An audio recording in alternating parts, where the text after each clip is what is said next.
Bismillahirrahmanirrahim. Assalamu alaikum.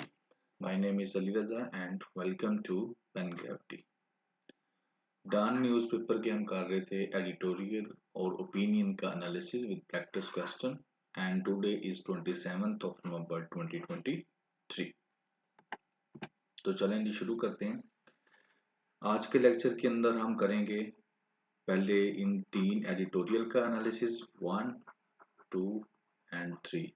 Then we move forward and discuss opinions 4, 5, 6 और 7. इस सबको हम स्टेप बाय स्टेप डिस्कस करेंगे एंड इंशाल्लाह you will learn many new things. Timing का जो है नोआ डेज थोड़ा सा इशू आ रहा है एंड इंशाल्लाह इस हफ्ते के अंदर अंदर ये इशू जो है ये रिजॉल्व हो जाएगा। एंड सेकेंडली जो एक तो लेक्चर्स मिस हैं we will upload them also, वो भी हम अपलोड कर देंगे। तो ये जो है अभी जो डेट के साथ हम कह रहे थे कि ये चलता रहे काम हमारा, और जो एक तो लेक्चर जो हमारे स्किप हो गए हैं हम उनको भी जो है ना साथ में ऐड अप कर देंगे।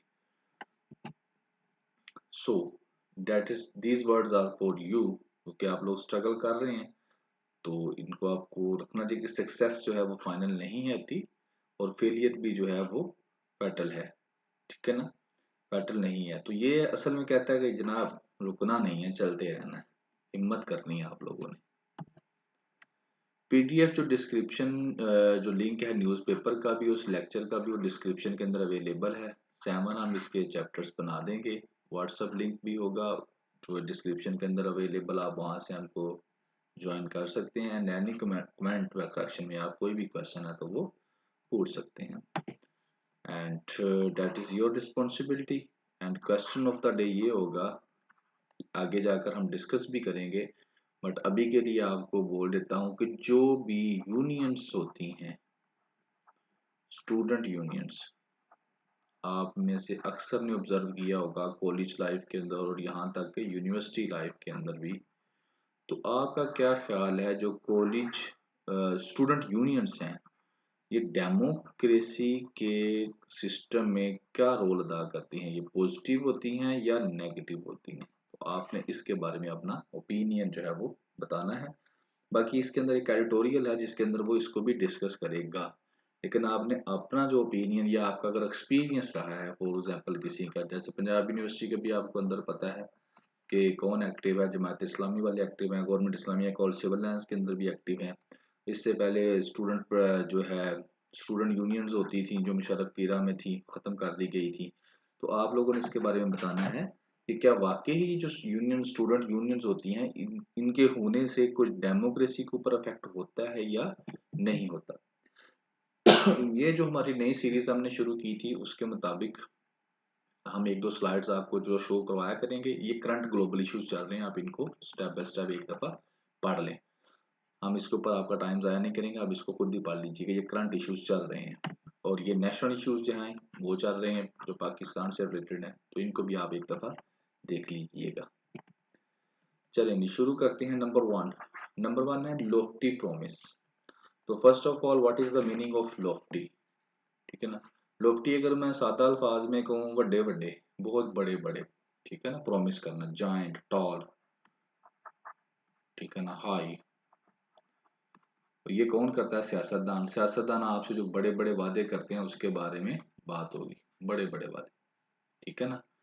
अच्छा जी, लोफ्टी प्रॉमिस, इसके अंदर बात क्या करेगा? इसके अंदर वो बात करेगा इलेक्शन मैनिफेस्टो की। ठीक हो गया। मैनिफेस्टोज जो होते हैं वो हाईलाइट करेगा उसके की एरियाज को और attract and connect their voters, बताएगा किस तरह से ये अट्रैक्ट करता है और कनेक्ट भी करता है आपके वोटर्स को। एंड प्रीवियस इलेक्शन जो हुए हैं उनके प्रोमिस के बारे में बताएगा। बेसिकली ये हम प्रीवियस जो हमारे एडिटोरियल थे या ओपिनियंस थे उनके अंदर हम इसको डिस्कस कर चुके हैं। That what is manifesto? Manifesto आप बेसिकली ये कह सकते हैं कि एक ऐसे रिटर्न फॉर्म के अंदर चीज़ें, एक बुक, डायरी, जिसके ऊपर ये बताया जाता है, रिटर्न में ये चीज़ें बताई जाती हैं कि जनाब अली अगर हम गवर्नमेंट में आते हैं तो ये वाली चीज़ें हमने देखा है कि ये सही तरीके से काम नहीं कर रही, तो हमने इसमें ये चीज़ें में कमज़ोरियाँ देखी हैं, तो हम उनको इस तरीके से सही कर देंगे। तो दैट इज कॉल्ड मैनिफेस्टो। और हर पॉलिटिकल पार्टी का एक मैनिफेस्टो होता है जिसके ऊपर वो क्या करती है, वोट लेती है, लोगों को बताती है कि ये प्रॉब्लम्स हैं और इनके ऊपर मैं ऐसे ऐसे इनको हल कर दूंगा। एंड उसके ऊपर वो क्या करते हैं, वोट्स लेते हैं। तो इसके अंदर वो क्या बताते हैं जी, अब आए उसको डिस्कस करते हैं। कहता है जी इलेक्शंस पाकिस्तान के अंदर होने वाले हैं, फरवरी के महीने में होंगे, ठीक है। और जो पार्टीज हैं उन्होंने अपने मैनिफेस्टो जो हैं वो भी ज़ाहिर है अहम रोल अदा करते हैं। किसी की भी पार्टी के अंदर जो उसका मैनिफेस्टो होता है तो वो एक अहम रोल जो है वो अदा करता है। लेकिन कहता है पाकिस्तान के अंदर ऐसा नहीं है। पाकिस्तान के अंदर ये जो मैनिफेस्टो है ये एक फॉर्मेलिटी है, ठीक है। अगर हम पास्ट पोल्स को देखें तो हमें पता लगेगा कि ये एक just a formality. And formality ये क्यों है, फॉर्मेलिटी ये इसलिए है क्योंकि इसके ऊपर जो है वो फोकस नहीं करते, इसको जस्ट वो बनाते हैं, शेयर करते हैं लोगों से। बट जब टाइम आता है तो विद पैसेज ऑफ टाइम अब जब आप देखते हैं तो उसके ऊपर वो फॉलो अप प्लान को फॉलो नहीं करते, तो जस्ट अ फॉर्मेलिटी है। और अब के लिए जो पोल्स होने जा रहे हैं फरवरी के अंदर, तो उसके अंदर क्या सामने आ रहा है, उसके अंदर ये आ रहा है कि जो पार्टीज है उन्होंने बिल्कुल ही छोड़ दी है, स्टेप पुटिंग है, कोई एफर्ट ही नहीं कर रही इन मैनिफेस्टो को बनाने की। क्यों? क्योंकि उनके जहन में एक चीज है कि जो हमारे वोटर्स हैं वो जो है उनका बिलीव है कि वो पढ़ते ही नहीं है, इसको रीड ही नहीं करते। इससे पहले कि वो हमको वोट दें उसको पढ़ते ही नहीं है, तो इतना इसके ऊपर टेंशन लेने की जरूरत ही नहीं है। तो ये किसका बिलीव हो चुका है, ये जो अब करंट पॉलिटिकल पार्टीज पाकिस्तान के अंदर हैं उनका यही बिलीव है कि जो हमारे पॉलिटिकल मैनिफेस्टो हैं इनको जो आम इंसान है वो कोई नहीं पढ़ता पुढ़ता, वो हमको ऐसे ही वोट दे देता है। तो ये कुछ हद तक बिल्कुल सही भी कह रही हैं, यही ऐसे ही है। अब जो एडिटोरियल वाला कहता है वो क्या कहता है, वो कहता है नहीं ऐसा नहीं है, बट अब जो है काफी तब्दीली आ चुकी है सोशल मीडिया की वजह से। अब जो है काफी तब्दीली आ चुकी है सोशल मीडिया की वजह से, और प्लस इसके अंदर और भी क्या है कि जो यंग बंदे हैं वो बहुत ज्यादा हो गए हैं वोटर लिस्ट के अंदर। खास तौर पर जो नए बच्चे ऐड किए गए हैं, जो इलेक्शन कमीशन ऑफ पाकिस्तान ने नए लड़के 18+ एज के ऐड किए हैं वोटर लिस्ट के अंदर, वो क्या है, वो बहुत ज्यादा हैं और वो बहुत एक्टिव भी हैं। तो वो क्योंकि सोशल मीडिया को यूज करते हैं तो आप इसलिए काफी तब्दीली आ चुकी है। इसलिए अब जो है इनको क्या करना चाहिए, पॉलिटिकल पार्टीज को अपनी मैनिफेस्टोज की तरफ तवज्जो देनी चाहिए। और वो कहता है कि इस वक्त जो है 45% जो यंगस्टर्स हैं, यंगस्टर जो हैं वो 45% जो है एलिजिबल वोटर जितने में हैं उनमें 45% यंगस्टर्स हैं। तो लिहाजा से यंगस्टर सोशल मीडिया इस्तेमाल करते हैं। तो अब पॉलिटिकल पार्टीज को इसकी तरफ जरूर तवज्जो देनी चाहिए। आगे वो कहते हैं कि अगर जो मैनिफेस्टोज हैं उनको इंटेलिजेंटली जो है वो तैयार किया जाए और अच्छे तरीके से कम्युनिकेट किया जाए, इफेक्टिवली कम्युनिकेट भी किया जाए, तो इससे क्या होगा, इससे जो पार्टीज हैं वो क्या कर सकेंगी, पार्टीज के लिए एक अच्छा चांस होगा अपने वोटर्स के साथ जुड़ने का। कि अगर इस मैनिफेस्टो को, जिसको वो कह रही हैं कोई जरूरत नहीं है, इतनी एफर्ट नहीं कर रही उसके ऊपर, तो अब उनको इस चीज को देखना चाहिए कि जो पाकिस्तान का इलेक्शन कमीशन ऑफ पाकिस्तान है उसने जो वोटर लिस्टें तैयार की हैं उसमें 45% यंग बच्चे हैं। और वो यंग बच्चे सोशल मीडिया इस्तेमाल करते हैं। और इसलिए क्योंकि सोशल मीडिया के ऊपर अक्सर जो मैनिफेस्टो को अगर वो नहीं पढ़ते तो दूसरे बंदे जो हैं वो उनको पढ़कर, जो सोशल मीडिया एक्टिविटिस्ट हैं वो एक्सप्लेन करते हैं, तो वो वहां से उसको सुनेंगे। तो लिहाजा इन पॉलिटिकल पार्टीज को चाहिए कि वो अपने जो मैनिफेस्टोज हैं कम से कम उनको अच्छे तरीके से तैयार करें और उनको कम्युनिकेट करें इफेक्टिवली। तो उससे क्या होगा, उनकी पार्टीज को बहुत फायदा भी हो सकता है और वो अपने वोटर के साथ जुड़ भी सकती हैं। आगे वो बताता है कि मैनिफेस्टोज के कौन कौन से की एरियाज हैं। काफी की एरियाज हैं लेकिन कुछ को वो डिस्कस करता है कि उनके ऊपर खास तवज्जो देनी चाहिए। जैसे कि वो एजुकेशन की बात करता है, तो कहता है एजुकेशन एक खास एरिया है, तो लिहाजा हर एक पॉलिटिकल पार्टी को इसकी तरफ तवज्जो करनी चाहिए।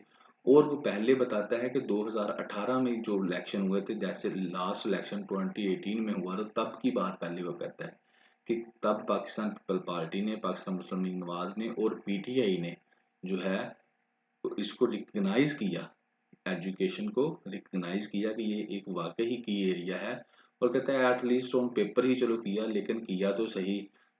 और उसके बाद उन्होंने प्रॉमिस भी किया कि वो जब इलेक्शन में आ, जब वो अगर इनमें से कोई भी पार्टी, हर पार्टी ने ये क्या किया, प्रॉमिस किया कि जब वो इलेक्शन जीत जाएंगे तो वो क्या करेंगे, इंक्रीज कर देंगे बजट एलोकेशन इसको, और इसके अलावा स्टूडेंट एनरोलमेंट, दो चीज़ों के ऊपर वो फोकस करेंगे। नंबर वन वो क्या करेंगे कि बजट की एलोकेशन जो है वो बढ़ा देंगे, ठीक है, इसकी एजुकेशन की, और दूसरे नंबर पर वो स्टूडेंट्स की इनरोलमेंट को भी बढ़ाएंगे। तो इन दो चीज़ों का उन्होंने वादा किया। लेकिन वो कहता है क्योंकि lack of specific and clear timeline, timeline उन लोगों ने कोई नहीं दी थी, ऐसे ही वादा कर दिया था, तो इस वजह से इसका कोई अच्छा रिजल्ट नहीं निकला। मतलब क्या है कि 2000 का इलेक्शन हो गया 2018 का, उसके बाद पॉलिटिकल पार्टीज जो है वो पावर में आ गई। पाकिस्तान पीटीआई जो है, पाकिस्तान तहरीक इंसाफ जो है वो पंजाब के अंदर आई, जो पीपी है वो सिंध के अंदर आई, ठीक है ना। तो हाँ, क्योंकि एजुकेशन जो है वो अब एक प्रोविंशियल सब्जेक्ट है, हर एक प्रोविंस का अलग-अलग सब्जेक्ट है, वो अलग-अलग इसके ऊपर पैसे जो है वो खर्च करता है।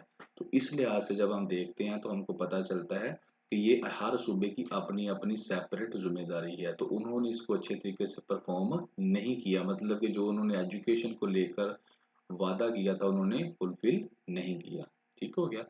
अब सेकंड की एरिया की वो बात करता है, वो है क्लाइमेट चेंज। क्लाइमेट चेंज आपको पता है 2018-10 के बाद से पाकिस्तान में बहुत ज़्यादा फ्लड्स आने शुरू हो गए हैं, और लास्ट टाइम जो फ्लड आया था वो आया था 2022 के अंदर। तो ये जो एरिया है क्लाइमेट चेंज, दैट इज़ एक और अहम एरिया है, क्रिटिकल एरिया है, क्योंकि पाकिस्तान जो है इसकी वजह से काफ़ी जो है वो पाकिस्तान को तबाही का सामना करना पड़ा है, ठीक है ना। और मगर कहता है कि अब जो है, बट द सही असल इशू ये है कि हम लैक ऑफ सही तरीके से तैयार भी नहीं है, क्लाइमेट इंड्यूस्ड डिजास्टर्स के लिए बिल्कुल तैयार नहीं है, तो इस वजह से पाकिस्तान को ज़्यादा तबाही का सामना करना पड़ता है। तो कहता है कि 2018 के बाद तो हमने 2010 के बाद तो काफ़ी ज़्यादा पाकिस्तान के अंदर तबाही हुई थी, तो इसके बावजूद कि इंटरनेशनल जो कमिटमेंट्स हैं वो की गई हैं, टू क्लाइमेट एग्रीमेंट्स, लेकिन अभी भी जो कंट्री है वो लैक है कंप्रीहेंसिव नेशनल अडाप्ट, लेकिन कोई प्लान कंप्रीहेंसिव अभी भी कंट्री में नहीं बन सका। तो क्लाइमेट चेंज को लेकर जो अभी की पॉलिटिकल पार्टीज हैं वो ये कर सकती हैं कि वो इसको एक्सप्लेन कर सकती हैं that we have a proper comprehensive plan regarding what regarding climate change। तो वो बता सकती हैं कि ये हमारा प्लान है और इस तरह से हम काम करेंगे, और पाकिस्तान में जो क्लाइमेट चेंज हैं उनको हम फोकस करेंगे। तो ये भी एक की एरिया है, इसको भी वो ले सकती हैं।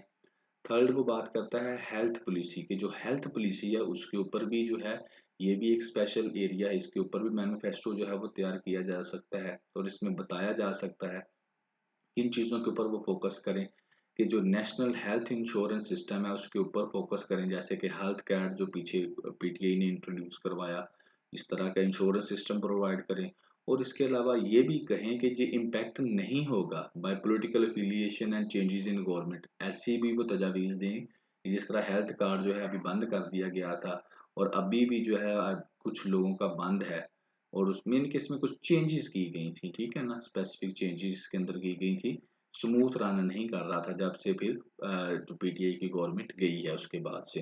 तो इस तरह से काम नहीं होगा, इस तरह के वो वादे कर सकते हैं, और इस तरह के वो हाईलाइट कर सकते हैं क्या, the need of policy continuity and the importance of strengthening primary health care sector.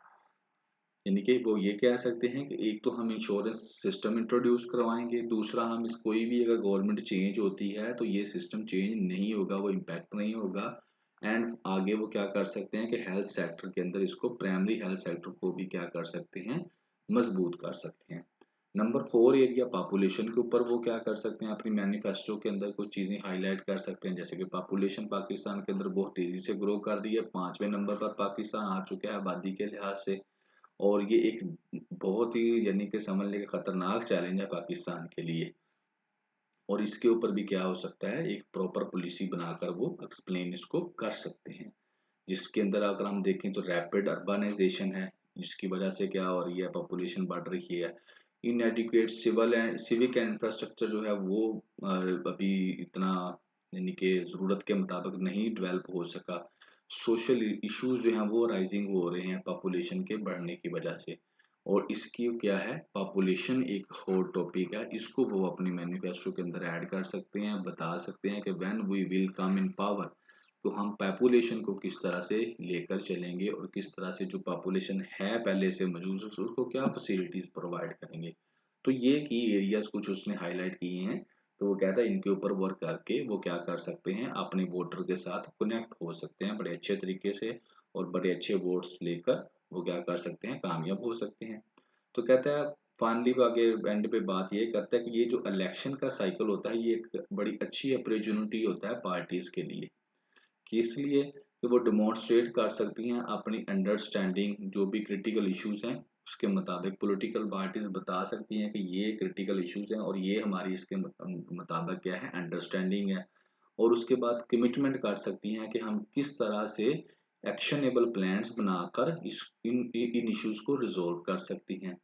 लेकिन वो कहते हैं असल जो टेस्ट होता है वो उस वक्त होता है जब इन प्लान्स को एग्जीक्यूट करना होता है, जब इनके ऊपर प्रैक्टिकल अमल करना होता है, that is the time, real test time जो होता है। लेकिन वो उनको क्या कर सकते हैं, प्रोमिस कर सकते हैं। Today do not become the broken pledge of tomorrow, और आज के जो वो वादे करेंगे वो कल उनको वादों को नहीं तोड़ना चाहिए। तो इस तरह से क्या होता है कि पॉलिटिकल पार्टीज जो होती हैं वो स्ट्रांग होती हैं। So that is first, that is all which he discuss in first editorial. No जी, सेकंड वन है पाकिस्तान स्टॉक एक्सचेंज परफॉर्मेंस। ये जी आपका मेन टॉपिक होगा इकोनॉमी का, उसके साथ ये आप इसको इसको समझ इकोनॉमी डिस्कस करेगा। तो पहले आपको उसका मैं कॉन्टेक्स्ट बता देता हूँ, बड़ा प्यारा उसने इसको लिखा है, वेरी वेल रिटन है। पहले तो वो ये बताता है कि पाकिस्तान की जो स्टॉक एक्सचेंज है ना उसकी जो परफॉर्मेंस है ना वो बेहतर हुई है। प्रीवियस 3 मंथ के अंदर जो है वो बहुत बेहतर हो गई है। फिर वो रीजंस आपको बताएगा कि ये क्यों बेहतर हुई है, तो ये बड़ी अच्छी रीजंस है, ठीक है ना। उसके बाद फिर वो क्वेश्चन करता है कि क्या ये ऐसे ही बेहतर ही रहेगी, क्या बेहतर रह सकेगी।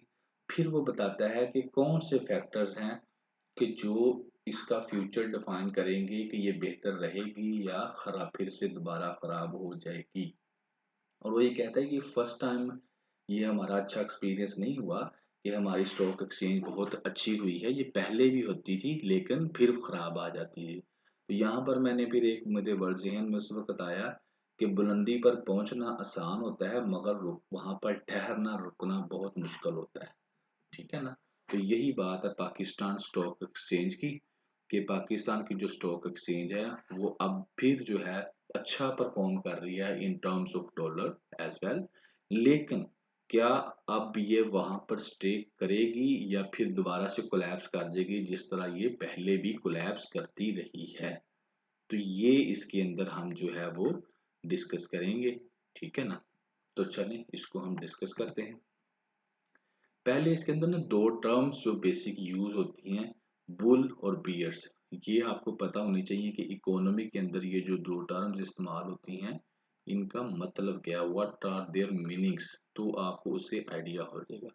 बुल आपके सामने है कि जब भी इकोनॉमी जो है अच्छे तरीके से परफॉर्म कर रही होती है, ग्रो कर रही होती है, स्टॉक एक्सचेंज जो है वो अच्छा परफॉर्म कर रही होती है, तो हम उसे कहते हैं बुलिश। लेकिन जब जो है स्टॉक एक्सचेंज डाउनवर्ड होती है, डाउन टर्न होता है मार्केट का, तो उस वक्त हम उसे कहते हैं बियर, ठीक है ना। कहते हैं a bull market refers to major upswing in the markets. जब अपस्विंग आता है मार्केट के अंदर, अच्छा परफॉर्म कर रही होती है स्टॉक एक्सचेंज, तो हम उसे कहते हैं बुल मार्केट। और जब बियर मार्केट किसे कहते हैं, जब मार्केट डाउनवर्ड होती है, ठीक है ना। तो ये दो टर्म्स आपने बुल एंड बियर अपने जहन में रखनी है कि जब अपवर्ड हो तो बुल एंड जब डाउनवर्ड हो तो बियर, ठीक है जी। ये पूछते भी हैं बुलिश बेरिश, ठीक है, ये अक्सर ऑब्जेक्टिव में भी पूछा जाता है। तो जी आज जी अब आगे चलते हैं। आगे वो कहता है द लेफ्ट के bulls have pushed away the bears, ठीक है, कि ये अच्छा परफॉर्म कर रही है एट लीस्ट फॉर नो, अब के लिए। और उससे क्या हुआ है कि Pakistan stock exchange 100 index 59 100 points को उसने टच किया है फ्राइडे वाले दिन, और आज मंडे था जब हम लेक्चर रिकॉर्ड कर रहे थे, तो फ्राइडे वाले दिन उसने ये वाला पॉइंट टच किया है। अब कहता है हेल्प्ड बाय, किस तरह से टच कर लिया भाई, कैसा क्या हो गया कि इतनी अच्छी परफॉर्मेंस दे दी कराची स्टॉक एक्सचेंज 100 इंडेक्स ने। वो कुछ पॉइंट्स बताता है कि इन वजह से जो है ये अच्छा परफॉर्म कर रही है। कॉर्पोरेट प्रॉफिट जो है वो अच्छा रहा है, ये मैंने जो प्रीवियस लेक्चर डिस्कस किया था, अगर आप लोगों ने इकोनॉमी का सुना है, बड़ा उसने वेल एक्सप्लेन किया था कि बारीक सारे का सारा पाकिस्तान भूख से मर रहा है, पुअर्स भूख से मर रहे हैं, लेकिन ये लोग पैसा बना रहे हैं। तो यहाँ से आपको नजर आ रहा है कि स्टॉक एक्सचेंज अच्छे तरीके से ग्रो कर रही है। मतलब क्या है कि जो बिग बिजनेस है वो अच्छा परफॉर्म कर रहा है, वो लोग पैसा बना रहे हैं। हाँ, गरीब के पास पैसा नहीं है तो वो एक सेपरेट इशू है। तो एक्सीलेंट कहता है कॉर्पोरेट प्रॉफिट्स, उसकी वजह है एक तो ये अच्छा परफॉर्म करने की। इकोनॉमिक वोलेटिलिटी जो है वो कम हो गई है, यानी कि अब हमारे पास थोड़े से पैसे भी आ गए हैं। और उसके अलावा आईएमएफ से हमारी जो स्टाफ लेवल मीटिंग थी वो भी अच्छी होगी या डील होगी, या इसका मतलब है कि हमें पैसे मिलने वाले हैं, उसकी वजह से भी हमारी स्टॉक एक्सचेंज बेहतर हुई है। और एक एक्सपेक्टेशन है कि जब इलेक्शन हो जाएंगे तो स्टेबल गवर्नमेंट आ जाएगी पाकिस्तान के अंदर, तो एक ये भी वजह है। पॉलिटिकल स्टेबिलिटी आ जाएगी पाकिस्तान की वजह अंदर, तो इसकी वजह से भी स्टॉक एक्सचेंज जो हमारी वो अच्छा परफॉर्म कर रही है। और उसके बाद है कि मॉनेटरी टाइटनिंग जो है वो कम हो जाएगी, यानी कि हमारे जो अपना मॉनेटरिंग पॉलिसीज हैं जिसके ऊपर हमने जैक लगाया होगा वो क्या हो जाएंगी, थोड़ी लूज हो जाएंगी, उसका रिवर्स हो जाएगा। तो इसकी वजह से भी जब ज़ाहिर है पैसा आ जाएगा तो ये भी सही हो जाएगी, तो इसका भी एक इसकी वजह भी है। और उसके अलावा जो शेयर प्राइजेज हैं वो जंप कर गई हैं लास्ट 3 मंथ्स के अंदर। तो यही प्रीवियस ओपिनियन के अंदर हमने डिस्कस किया था कि पिछले 3 महीनों में बड़ा पैसा कमाया बैंक्स ने। और उसके अलावा कहता था return of foreign institutional buyings has also played a part, इन्होंने भी एक अहम दौर अदा किया है।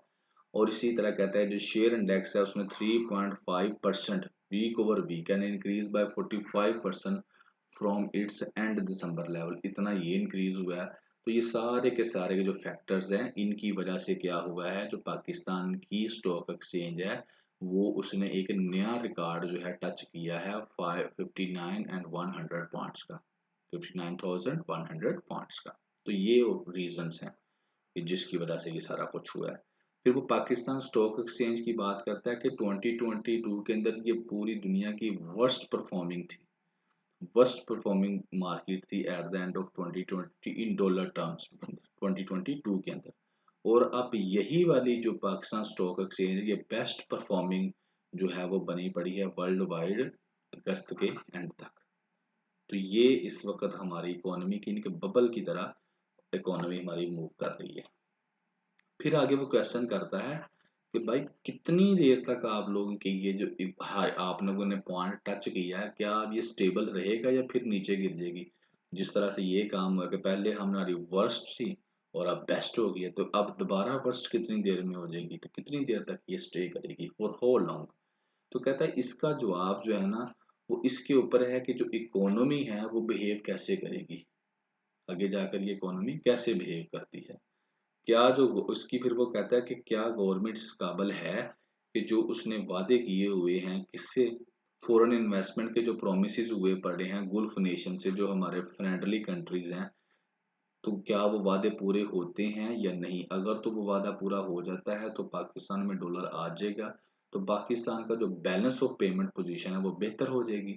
तो इसके ऊपर भी डिपेंड करता है कि आने वाले दिनों में इकोनॉमी कैसा जो है हमारा परफॉर्म करेगी हमारी स्टॉक एक्सचेंज। अगर तो ये पैसे आ जाते हैं तो वो अच्छा करेगी, अगर पैसे नहीं आते तो फिर वो डाउन पे चली जाएगी।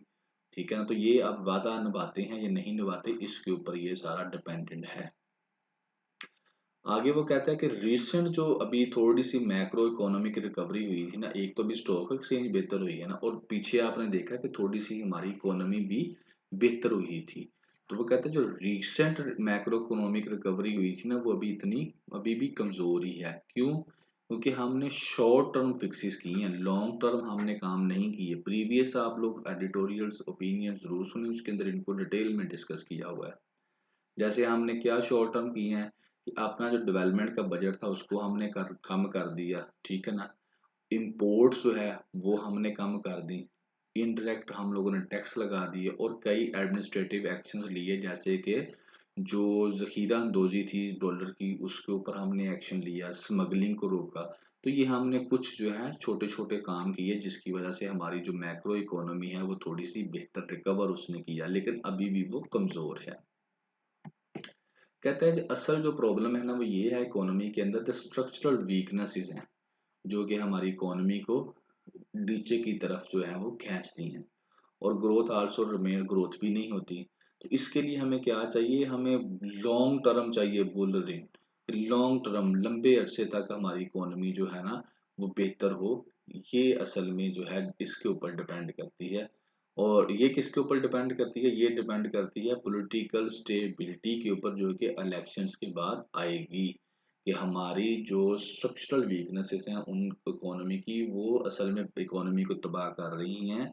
लेकिन अब हमें चाहिए क्या, लंबे अरसे तक हमें स्टेबिलिटी चाहिए, अच्छी जो है वो हमारी स्टॉक एक्सचेंज जो है वो अप हो। और वो किस पे डिपेंड करता है, वो इस चीज़ पे डिपेंड करता है कि जो पॉलिटिकल स्टेबिलिटी पाकिस्तान में है जो कि इलेक्शंस के बाद आएगी।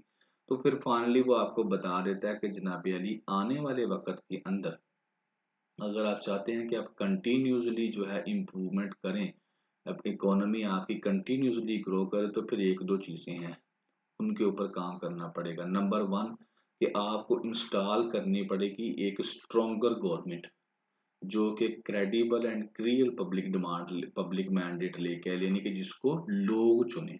और दूसरा काम आपको ये करना पड़ेगा कि आपको एक टफ डिसीजन लेना पड़ेगा और आईएमएफ से एक लंबा चौड़ा जो है वो लोन लेना पड़ेगा, लॉन्ग टर्म डील करनी पड़ेगी, bigger and long term deal किससे करनी पड़ेगी, आईएमएफ से, ताकि वो हमें बहुत ज़्यादा जो है वो पैसा दे दे और एकदम से पैसा आ जाए हमारे पास। तो उससे क्या होगा, फिर पाकिस्तान की इकोनॉमी जो है काफ़ी लंबे अरसे तक जो है वो स्टे कर सकेगी।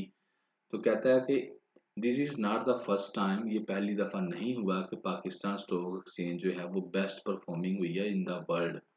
ये पहली दफ़ा नहीं हुआ, लेकिन सवाल अब ये है कि अब ये कितनी देर तक अपनी इस पोजीशन को बरकरार रख सकती है। अब इसका जवाब उसने ऊपर खुद ही दे दिया है कि वो कितनी देर तक बरकरार रख सकती है, वो डिपेंड करता है आने वाले टाइम के ऊपर। और आने वाले टाइम के अंदर दो चीज़ें हैं, एक ये है कि एक इलेक्टेड गवर्नमेंट आए, डेमोक्रेटिक गवर्नमेंट आए, ठीक है, और वो गवर्नमेंट एक टफ डिसीजन ले, कौन सा, कि आईएमएफ से एक बहुत बड़ी और लंबी चौड़ी वो डील करे और उससे पाकिस्तान में क्या है कि काफ़ी डॉलर्स आए, और उसके बाद फिर वो है इकोनॉमी आहिस्ता आहिस्ता उसके ऊपर हम जो है स्ट्रक्चरल चेंजेस करके उसको इम्प्रूव करें। तो ये था आपका सेकंड वन ओपिनियन और एडिटोरियल। थर्ड जो हमारा अब एडिटोरियल है वो है ए डेमोक्रेटिव इम्पेरेटिव। इम्पेरेटिव का वर्ड जो है बेसिकली इसका मतलब क्या होता है जी, इसका मतलब होता है इम्पोर्टेंट, क्रूशियल, ठीक है ना, क्रूशियल, ठीक हो गया। और आप कह सकते हो वाइटल इम्पोर्टेंस, तो बहुत ज्यादा जो है वो अहम। तो डेमोक्रेटिक इम्पेरेटिव, डेमोक्रेसी के लिए क्या इम्पेरेटिव रहेगा, क्या इंपॉर्टेंट है, क्रूशियल क्या है। तो यहाँ पर बात होगी बेसिकली, पहले आपको क्रक्स बता देता हूँ कि क्रक्स क्या है।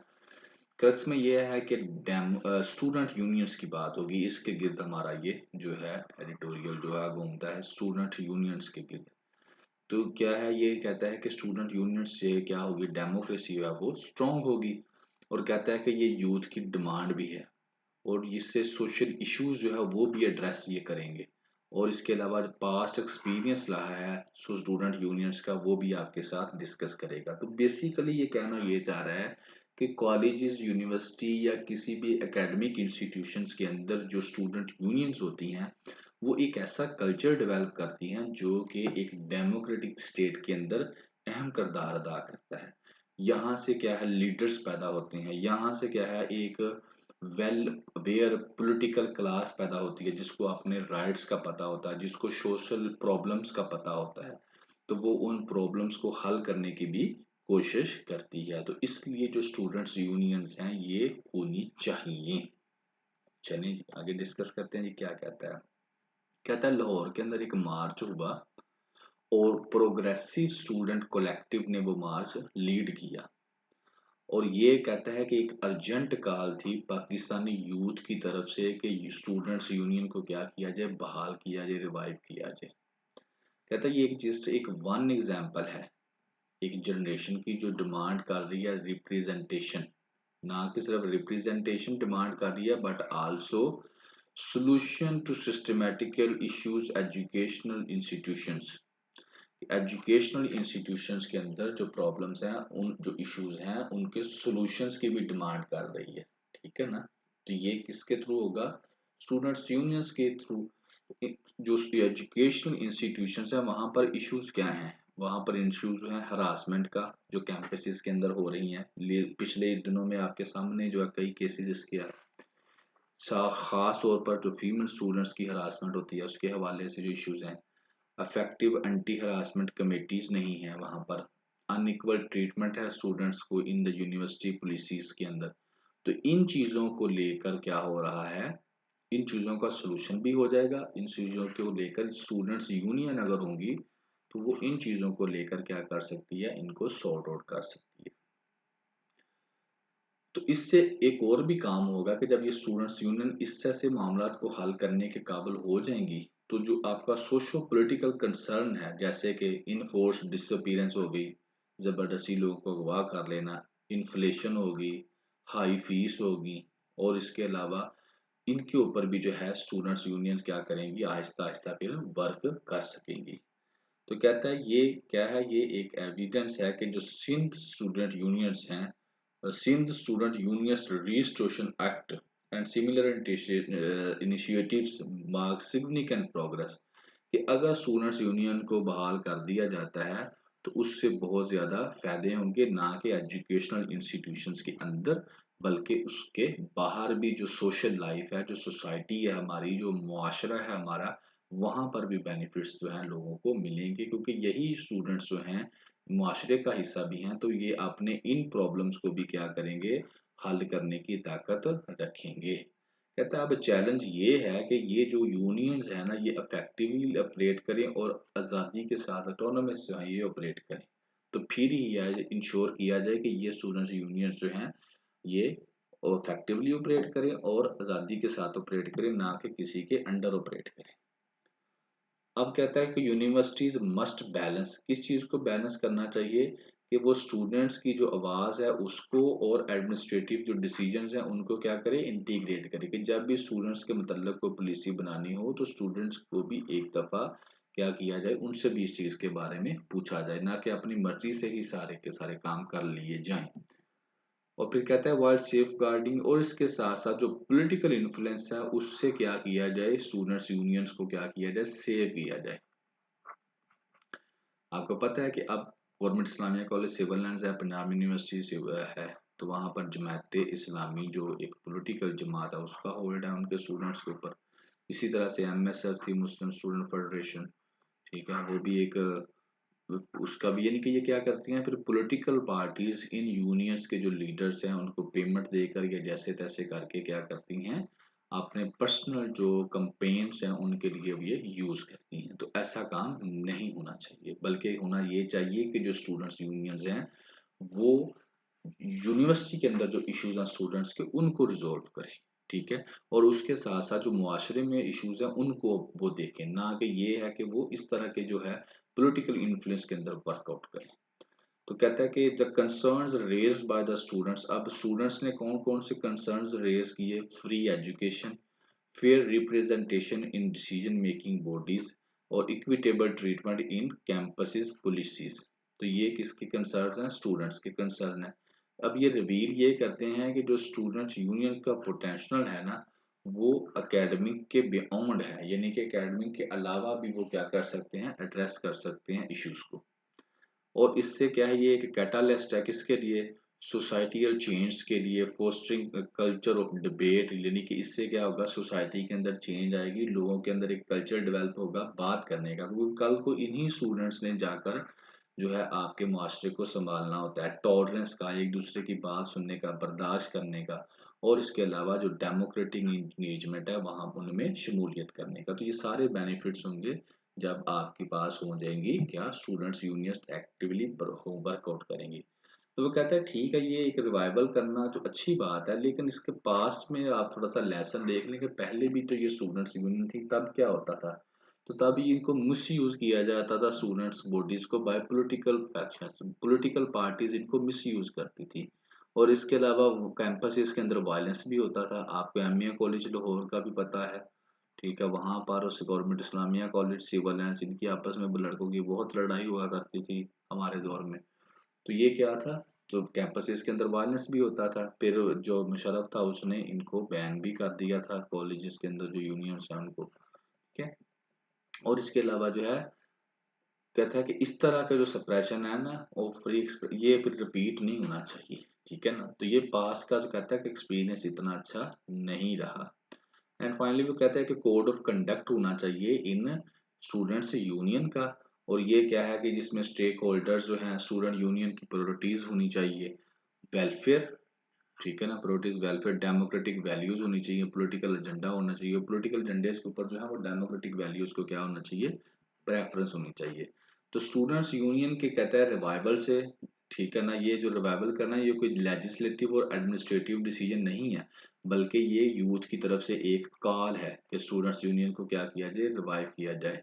और कहता है steps towards nurturing A politically aware, socially responsible and democratically engaged youth। फिर हमको अगर हम स्टूडेंट्स यूनियन बनाते हैं तो फिर उससे हमें जो यूथ मिलेगी उसके अंदर ये क्वालिटीज पाई जाएंगी कि वो पॉलिटिकली भी अवेयर होगी, सोशली रिस्पॉन्सिबल भी होगी और डेमोक्रेटिकली वो क्या होगी, इंगेज्ड भी होगी। तो ये इस तरह की हमें फिर क्या होगी, अगली यूथ मिलेगी जो कि पाकिस्तान के फ्यूचर के लिए बहुत अहम किरदार अदा कर सकती है।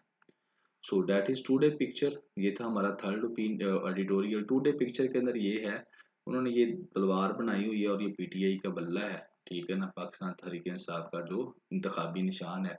अब इलेक्शन कमीशन ऑफ पाकिस्तान ने ये कह दिया कि जनाबी अली आप लोग इलेक्शन करवाएं, इंटरनल पोल्स करवाएं 20 डेज के अंदर। पीटीआई जो पार्टी है वो इंटरनल पोल्स करवाए 20 डेज के अंदर। अगर वो 20 डेज के अंदर इंटरनल पोल्स नहीं करवाती तो उसको ये जो बैट का सिंबल है ना, वो फिर पीटीआई को नहीं दिया जा सकता। अगर वो नहीं करवाती तो फिर उनको लूज कर सकते हैं अपना ये बैट वाला सिंबल। इसके ऊपर अभी डिबेट होगी, जब इसकी डिबेट कंप्लीट हो जाएगी then we will discuss it, ठीक है जी। सो जी ये थे आज के आपके editorial. And next we move to word opinions. आवाज़ मेरी इसलिए भी आज थोड़ी सी वो स्लो रहेगी, अभी हम लोग जो हैं आहिस्ता आहिस्ता इसको एक भी दिन वीक जो है वो नॉर्मलाइज कर लेंगे अकॉर्डिंग टू टाइम। सो तब तक आपको मैनेज करना पड़ेगा and ultimately that is your responsibility. तो आगे हम चलते हैं अपने फर्स्ट जो है वो ओपिनियन की तरफ। फर्स्ट ओपिनियन जो है वो हमारा मलिहा लोधी साहबा ने लिखा है, यूनाइटेड स्टेट चाइना था। अब इसका मतलब क्या होता है, इस वर्ड का था, इसका मतलब ये होता है इंक्रीज इन फ्रेंडलीनेस, कि यूनाइटेड स्टेट और चाइना जो है इनकी जो दोस्ती है वो बड़ी है या क्या हुई है, ये डिस्कस किया जाएगा। आपको पहले इसका मैं क्रक्स बता देता हूँ पूरे का पूरे ओपिनियन का। वो क्रक्स ये है कि जनाबी अली अभी थोड़े दिन पहले आपको पता है कि जो चाइना का प्रेसिडेंट है वो गया है यूएसए, ठीक है। वहाँ पर दोनों प्रेसिडेंट्स की हुई आपस में मीटिंग। तो उस मीटिंग के अंदर जो उन्होंने बातें की हैं, उन्होंने यही बातें की हैं कि यार ये दुनिया बहुत बड़ी है तो हम मिलकर जो है ये हुकूमत करते हैं, ये प्लानट बहुत बड़ा है तो मिलकर काम करते हैं। तो 3 एरियाज जो हैं इस वहाँ पर 3 एरियाज के अंदर जो है एग्रीमेंट हुए हैं बिटवीन यूएसए एंड चाइना, ठीक है। वो 3 एरियाज जो है वो बताए जाएंगे आपके इस ओपिनियन के अंदर। नेक्स्ट वो जो साउथ चाइना सी की बात है, क्योंकि ये साउथ चाइना सी, ताइवान और वन चाइना पॉलिसी, इसके ऊपर बात होगी, ठीक है। और उसके ऊपर चिप वार जो इनके दरमियान चल रही थी उसके ऊपर वार होगी, बात होगी। और फाइनली ये आपको बताया जाएगा कि अब ये साउथ चाइना सी, ताइवान का इशू और वन चाइना पॉलिसी, इसके ऊपर और इस चिप वार के ऊपर आकर अब जो यूएसए है उसने क्या किया है, उसने कहा है चाइना को, ठीक है यार जैसे तू कहता है वैसे ही कर लेते हैं, ठीक है, जैसे तू राजी है वैसे ही कर लेते हैं हम, जैसे तू कहता है वैसे ही कर लेते हैं, लेकिन चल लड़ाई नहीं करते और मिलकर इस दुनिया पे फिलहाल जो है हम इसको मिलकर चलाते हैं, ठीक है। यानी कि पहले जो इन दोनों की आपस में लड़ाई और खींचनतानी थी, उसको ये उस कन्फ्लिक्ट को ये कम करने की कोशिश कर रहे हैं, यानी कि मेल्टिंग ऑफ आइस जो है हो रही है। और इससे क्या होगा, इससे बेनिफिट्स किसको मिलेंगे, पूरी दुनिया को भी बेनिफिट मिलेगा। क्या कि इन दोनों के दरमियान लड़ाई नहीं होगी, कोई कन्फ्लिक्ट नहीं होगा, तो पूरी दुनिया को इससे फायदा होगा, और उसके साथ साथ क्या होगा, इन दोनों को भी फायदा होगा। तो अल्टीमेटली इस ओपिनियन के अंदर वो ये बताती है कि इस मीटिंग के अंदर जो भी बातें डिस्कस की गई हैं, उसके अंदर दोनों मुल्कों के प्रेसिडेंट ने यही कहा है कि यार ठीक है, मिल के काम करते हैं। और चाइना की जो जो थी, जैसे वन चाइना पॉलिसी है, ताइवान का इशू है, साउथ चाइना सी का इशू है, जहाँ पर इनकी अक्सर आपस में लड़ाई रहती है, इसकी चाइना की और यूएसए की, कि साउथ चाइना सी के अंदर डोमिनेंस ये चाहता है।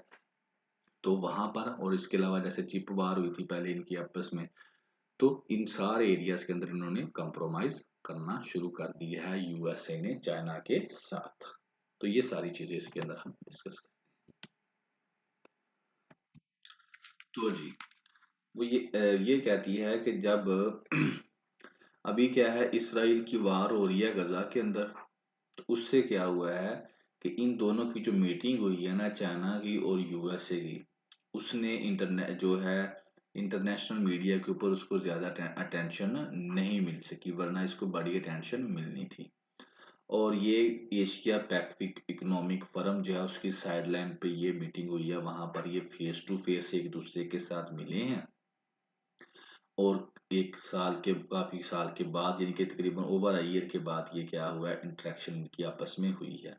और कहती है कि ये एक इस सबमिट जो मीटिंग हुई है, ये जो कॉन्फ्रेंस थी, ये एक अपॉर्चुनिटी थी कि ये अपने जो है रिलेशंस जो हैं उनको स्टेबलाइज कर सके। ठीक हो गया जी। अब वो आगे जाके कहती है कि ये जो मीटिंग हुई है ना, ये एक दिन में नहीं होगी, ठीक है। ये मीटिंग एक दिन में नहीं होगी, बल्कि ये जो मीटिंग है ना, इसके इससे पहले जो है काफी विजिट किए गए हैं बेजिंग के।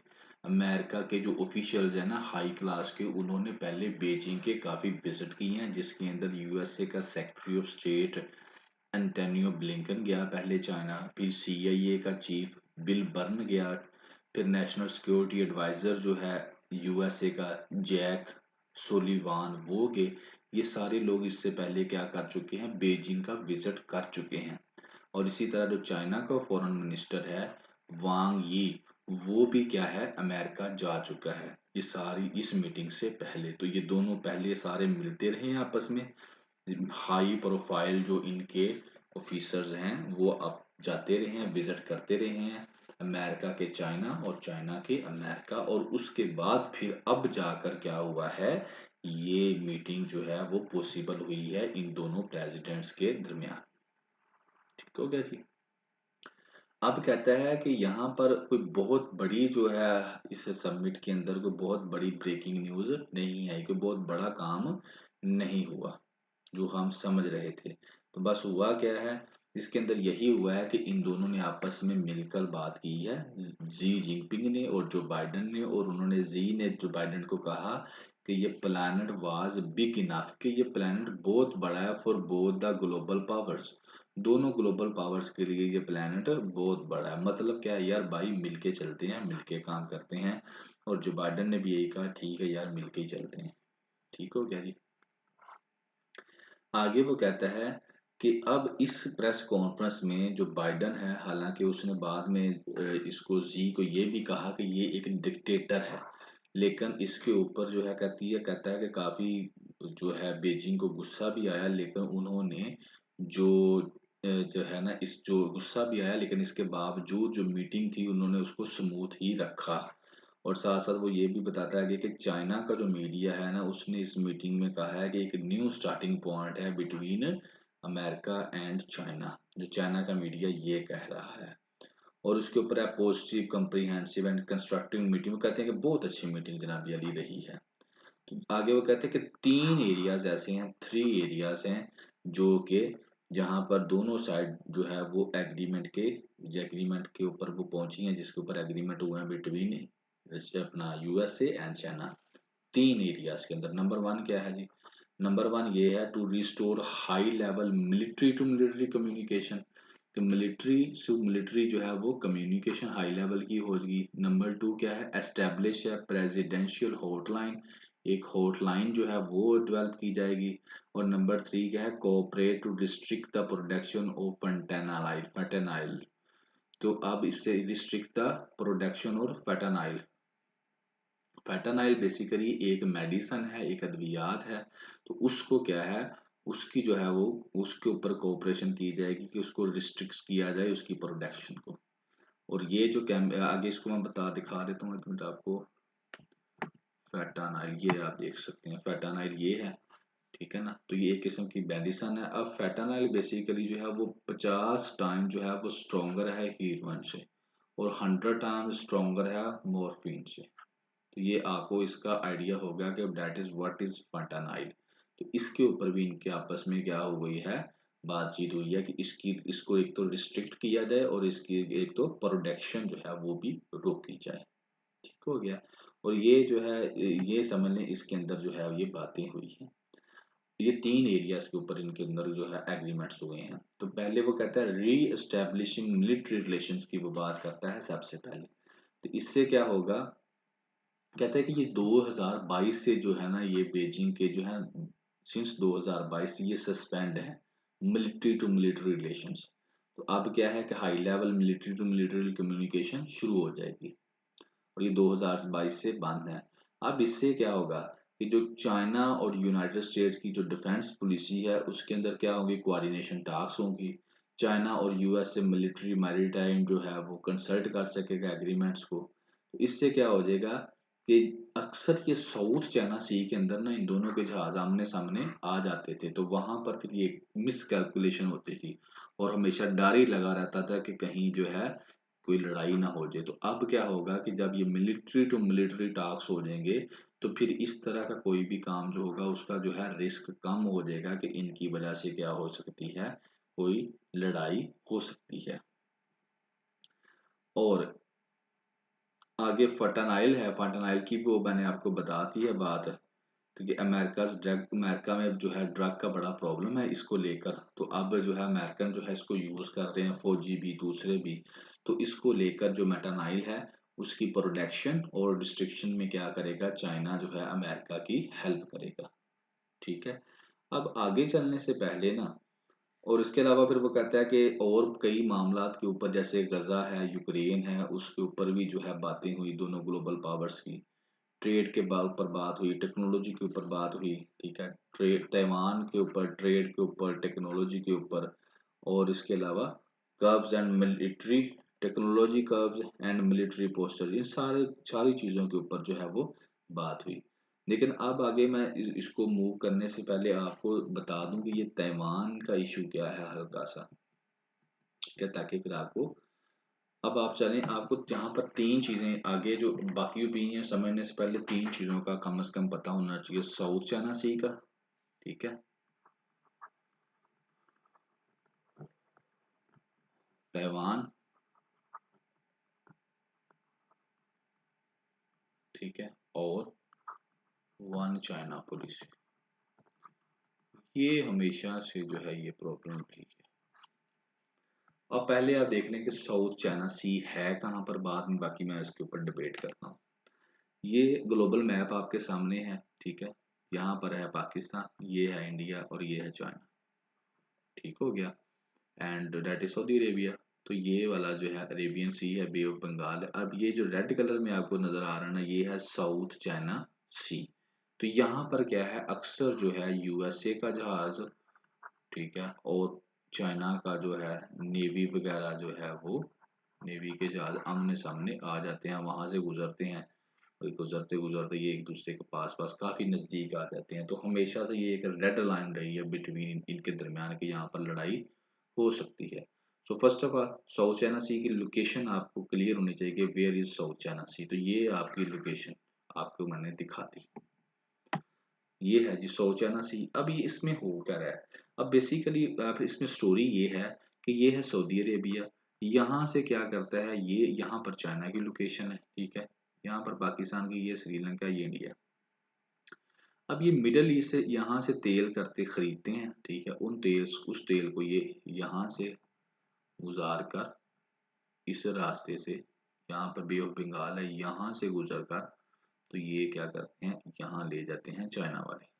ये तेल का रास्ता है जो ये तेल लेकर जाते थे। अब ये बनाएंगे यहाँ पर सी पैक, ठीक है ना, फ्यूचर के अंदर। तो यहाँ पर जो तेल लाएंगे इसको यहाँ से ये चाइना ले जाएंगे। ये तो बात की बात है। अब जब ये यहाँ से तेल लेकर जाते हैं ना, तो इसी तरह जब ये चीजें एक्सपोर्ट करते हैं ना, तो समुद्र के रास्ते सस्ती पड़ती है एक्सपोर्ट, तो यहाँ से ये चीजें जो है दुनिया को एक्सपोर्ट भी करते हैं कि यहाँ से ये चीजें यहाँ, और फिर यहाँ से गुजरते हुए अमेरिका, ठीक है, नॉर्थ अमेरिका, यूरोप के अंदर, अफ्रीका के अंदर, ठीक है, ठीक हो गया ना। तो ये सारी की सारी दुनिया के अंदर जो है ये चीजें जो है इसी रास्ते से जाती हैं। चाइना की एक्सपोर्ट भी होती है, ज़्यादा चीज़ें तो इसी रास्ते से होती हैं। और उसके बाद जब ऑयल इंपोर्ट होता है तो वो भी इसी रास्ते से होता है, क्योंकि ये वार्म वाटर है। तो ये वाला एरिया जो है ना, ये बड़ी अहमियत का हमल है, किस लिए, चाइना की ट्रेड के लिए। अब इसको हमेशा यहाँ पे डर लगा रहता है। अब डर यहाँ पे क्यों लगा रहता है कि यहाँ पर ये डर लगा रहता है कि ये चाइना है, तो ये यहाँ से अपना लेकर गुजरता है माल यहाँ से इधर को, ठीक है। अब चाइना कहता है कि ये वाला ज्यादा जो एरिया है उसके ऊपर चाइना कहता है मेरा हक है, ठीक हो गया। लेकिन ये जो स्टार जैसे मलेशिया है, ये भी कहता है यहाँ तक मेरा है। ये वाला जो है इधर से वियतनाम है, ये कहता है यहाँ तक मेरा है ये वाला समुंदर, ठीक है। फिलिपाइन कहता है यहाँ तक मेरा है। तो ये जो है ना, चाइना कहता है कि नहीं, चाइना इनकी बात नहीं मानता, कहता है नहीं ये मेरा ही है, ठीक हो गया। एक चीज तो ये होगी साउथ चाइना सी के अंदर। अब दूसरी बात मैंने आपको कही थी तैवान की, ये आपको साथ ये तैवान नजर आता होगा। अब तैवान का इशू ये है कि जब चाइना बना था ना, तो चाइना जब 1949 के अंदर चाइना बनता है, तो जिस बंदे की यहाँ पर पहले गवर्नमेंट थी वो भाग कर चला जाता है तैवान, अपनी जान बचाकर, और तैवान चला जाता है। यहाँ पर फिर क्या होता है 1949 के अंदर, जो है इसकी चाइनीज, मेरे नाम जेन से निकल गया, पॉलिटिकल पार्टी का, वो क्या करती है, यहाँ पर क्या करती है, गवर्नमेंट कैम कर लेती है। ये बंदा यहाँ पर तैवान में जाकर गवर्नमेंट बना लेता है अपनी। अब ये कहता है कि जो ये गवर्नमेंट है ये इलीगल है, मेरी लीगल है, ठीक है। लेकिन चाइना वाले ये कहते हैं कि इसकी वो गवर्नमेंट इलीगल है, और जो तैवान है वो हमारा हिस्सा है, हम इसे कभी भी वापस ले सकते हैं। अब ये तैवान और चाइना प्लस ये कहते हैं कि दोनों को मिलाओ तो चाइना बनता है, इसको वो कहते हैं वन चाइना पॉलिसी, ठीक है। इसका नाम है वन चाइना पॉलिसी। अब अमेरिका क्या करता था, पहले इस पॉलिसी को नहीं मानता था, और इनके कई अहदेदारों ने तैवान का जो है सफर भी किया है। तो अब चाइना जो है तैवान को डराने के लिए क्या करता है, यहाँ पर अक्सर अपने जहाज इसकी बंदरगाह का बिल्कुल पास फिर इसके ले जाता है, ठीक है। तो अब यहाँ पर जो है, जो तैवान के करीब करीब जो है, अब तैवान के करीब करीब क्या है कि जो अमेरिका है उसके जो बेड़े हैं वो भी यहाँ पर मौजूद हैं, बहरी बेड़े, उन्होंने भी यहाँ पर पोर्ट्स बनाई हुई हैं। तो फिर अक्सर यहाँ पर ये लड़ाई का इशू रहता है। अब चाइना कहता है कि तैवान को मेरा हिस्सा मानो, और दूसरी दुनिया जो है वो तैवान को उसका हिस्सा जो इसको इसका हिस्सा मानती है, जैसे पाकिस्तान है तो इसकी वन चाइना पॉलिसी को मानता है, तो ये उससे अच्छे ताल्लुकात रखता है। तो अमेरिका इसकी वन चाइना पॉलिसी को नहीं मानता था, ठीक है।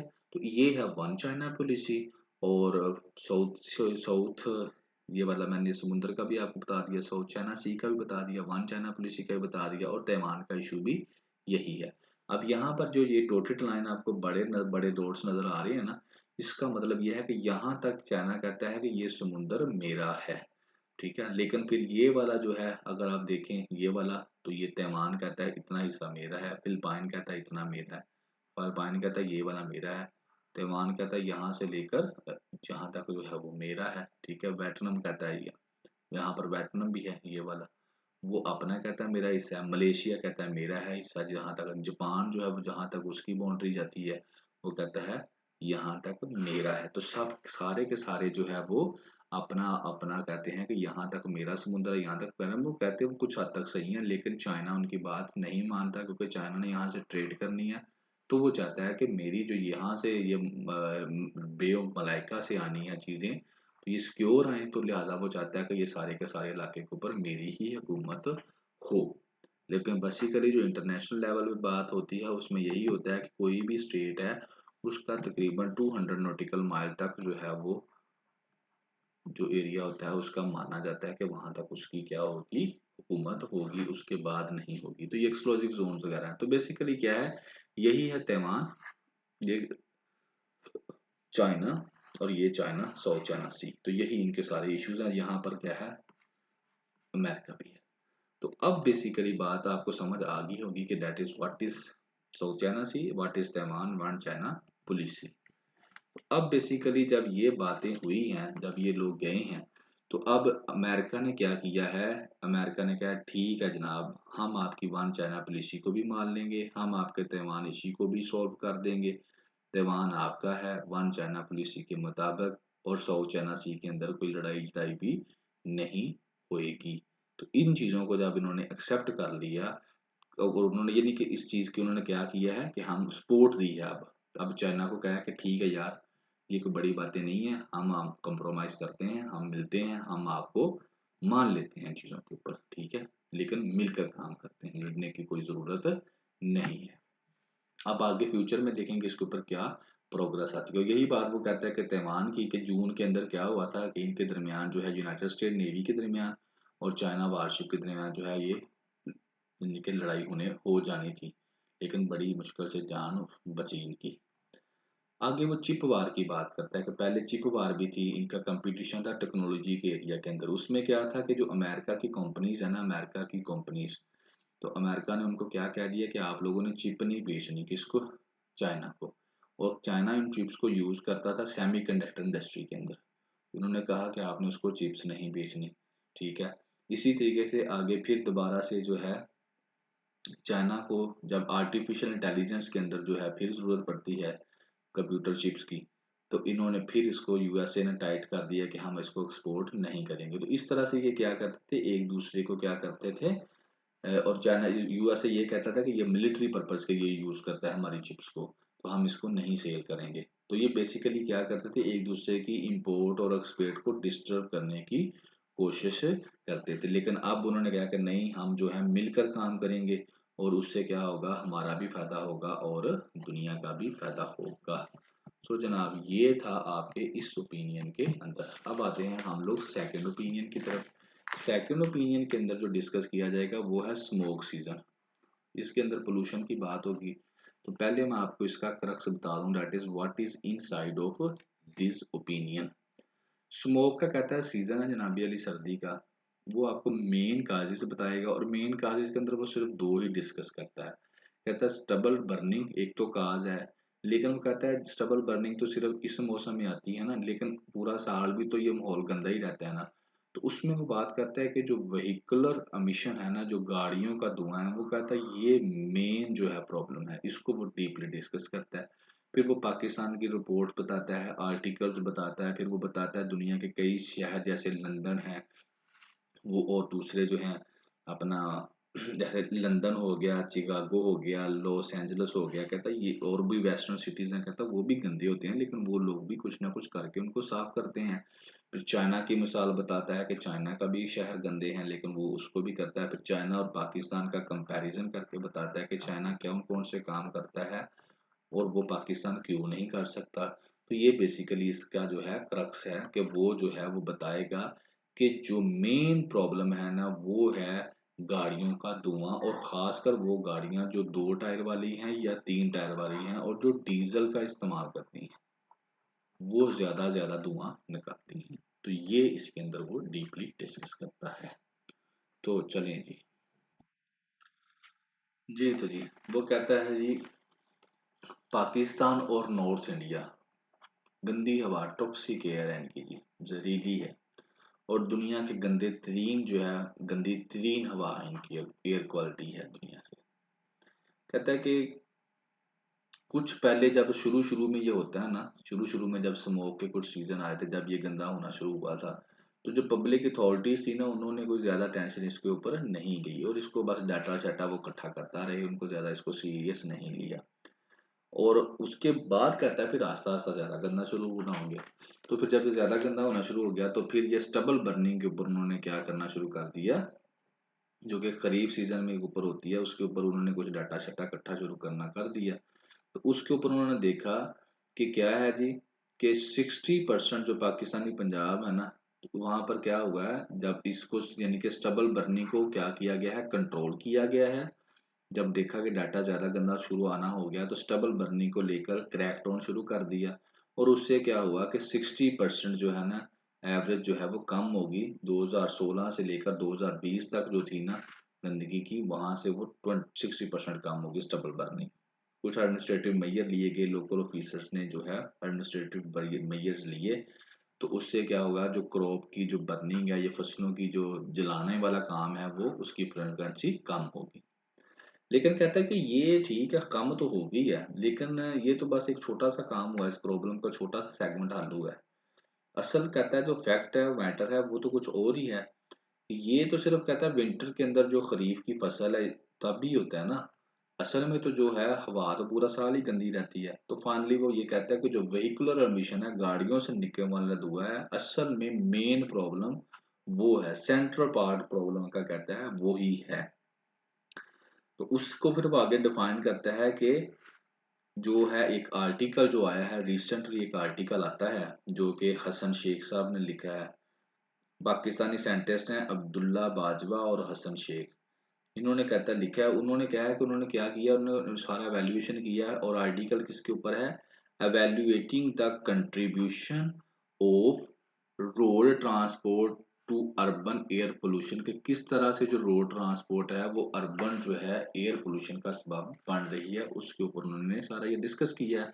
तो वहां से उन्होंने यही, उनकी स्टडी से यही पता चला है कि जो असल में जो गाड़ियों का धुआं है ना, वो बेसिकली जो है मेन रीजन है इस सारी जो शहरों की आलूदगी की, हवा की गंदगी की जो मेन रीजन है वो कौन सा है, जो गाड़ियों से निकलने वाला धुआं है।